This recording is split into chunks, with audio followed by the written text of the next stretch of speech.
BNP পরিবারের সকল স্তরের নেতৃবৃন্দ, গণ্যমান্য ব্যক্তিবর্গ, গরিব দুঃখী মেহনতি জনগণ, আমার পদ্মার আড়ালে মা বোনেরা, সাংবাদিক ভাইয়েরা, আসসালামু আলাইকুম। এখানে যদি সংখ্যালঘু কোনো ভাই থেকে থাকেন তাইলে আদাব। আইটা হাওয়ার কোমর দানের ছাড়া যে জোয়ার শুরু হয়ে এই জোয়ারে আর মনে হয় বেগুন পাওয়া যাবে।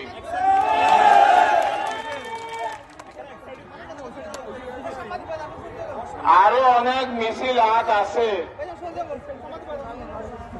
মিছিলের পর মিছিল আইয়ের যদি আর প্রতিদ্বন্দ্বী দল নেই তো আর মনে হয় তারা ইলেকশন চালাই তাই ইনশাআল্লাহ।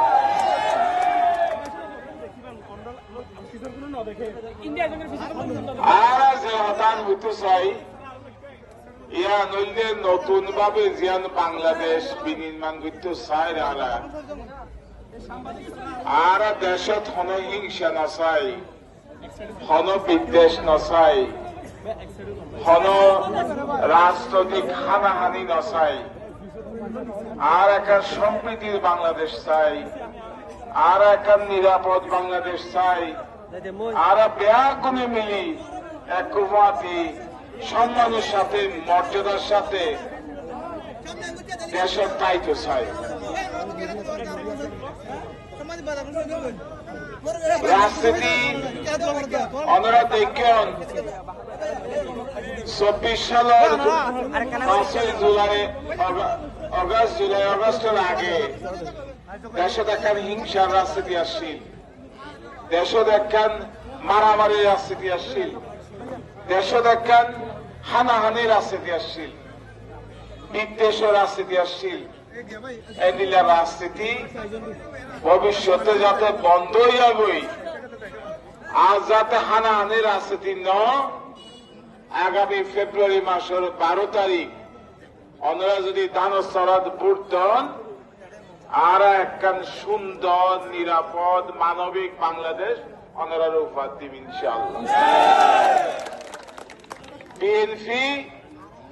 হতার হাজল্যই মিল আছে, আর শহীদ রাষ্ট্রপতি জিয়াউর রহমান সাহেব হয়তো হতার হাজল্যই মিলতা করিব, সবসময় হাজরে বিশ্বাস করত, হতামালার রাজনীতি বিশ্বাস নকরিত।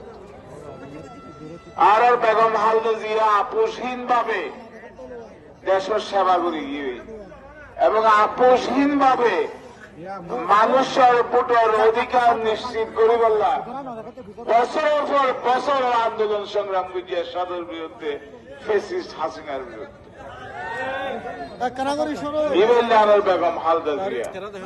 এবং নামই আপোষহীন নেত্রী। ও যে জনযোগ্য মহিলা এবার ফরো ওর যে জনজয়ী এটা হাত এটা তো যারা গিয়ে তারা দেখে বিশ্ব পৃথিবীর ইয়ার তো হন বড় জনজা আজ পর্যন্ত নয় বেগম খালেদা জিয়া যে জনজয়ী সফল প্রধানমন্ত্রী আসছে।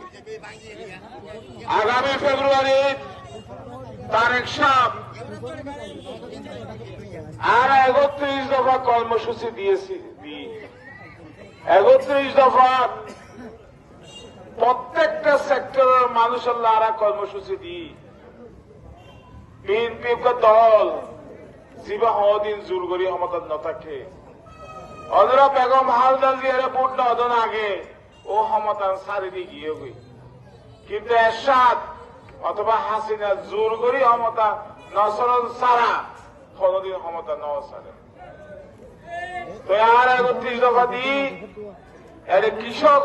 আরো ব্যবস্থা রাখি, কৃষক আর কৃষি কার্ড দিয়ে পোল্ট্রি যারা চাষ করে তারাও তাইব, তারপরে মুরগি চাহিয়ার মাছের যারা চাষ করে তারাও তাইব, আর কৃষকও তাইব। তো কার্ডটা পাইলে ওনারা বেনিফিট কি হইব? বেনিফিট হইব যে ওনারা সহজ শর্তে ব্যাংকত ঋণ পাইবেন, দালাল দরানো ঘুরিব, কার্ড ইয়ার দেখালেই পাইবেন, সার পাইবেন, কস্ট অফ সার্ভিস অনেক প্রবলেম হইয়ে কার্ডিয়ান দাহিরে অনেকের আর গিয়ারে যারা পরামর্শ দেয় রূপ পালাই পরামর্শ দেয় ওনারা পরামর্শ লিখতে পারিবে এন্ডিলা ব্যবস্থা তাই ওনারা বেগুনের স্বাস্থ্য কার্ড দেওয়া হইব ওনারা নাম মাত্র মূল্যে অথবা বিনা পয়সায় ওনারা স্বাস্থ্য সেবা পাইবেন পরিবারের জীব প্রধান মহিলা অনর স্ত্রী হইতে পারে অনর মা হইতে পারে একজন জীব প্রধান মহিলা ফ্যামিলি কার্ড দিব 2,500-3,000 সঠিয়া সমমানের খাদ্য দ্রব্য নইলে টিয়া দিবে টিয়া খাদ্য দ্রব্য অনেক সংসারের হাতে ব্যবহার করতে পারিবে এন্ডি লইলে বিএনপির পলিসি এদেশের আলেম উলামারে সম্মানিত করি বললা ইমাম এবং মুয়াজ্জিম সাহেবরে সম্মানী ভাতা দিব এবং এই যে কওমি লাইনের মাদ্রাসার যারা শিক্ষক আছে তারা প্রত্যেকটা শ্রেণী ধর্মশিক্ষা চাইব এবং কওমি লাইনের মাদ্রাসা আলেম উলামারে অগ্রাধিকার ভিত্তিতে তারা ধর্মীয় শিক্ষক নিয়োগ দেওয়া হইব এখন তো কওমি লাইনের মাদ্রাসার সরকারি সৌরি নামা এই নারার প্রস্তাবনা পরিকল্পনা 31 দফা 3 আছে আর শিক্ষা ব্যবস্থার আমূল পরিবর্তন করছে এখন এই শিক্ষা চৌরিকরণ ছাড়া আর কোন হামগুলি না পারে আর যাতে আমরা ফাইন উদ্যোক্ত হইতে পারে ব্যবসায়ী হইতে পারে এন্ডিলে শিক্ষা দিব অথবা সঙ্গে সঙ্গে চৌরি কর্মসংস্থান হবে এন্ডিলে শিক্ষা দিব এই যে পরিকল্পনা আজ বেশি কষ্ট করে আমরা আসি আমরা বেগুন রে আইতন আসা নাই আজ ঋণ আইছ মানে বুঝি নয় যে আমরা মিশে যাবে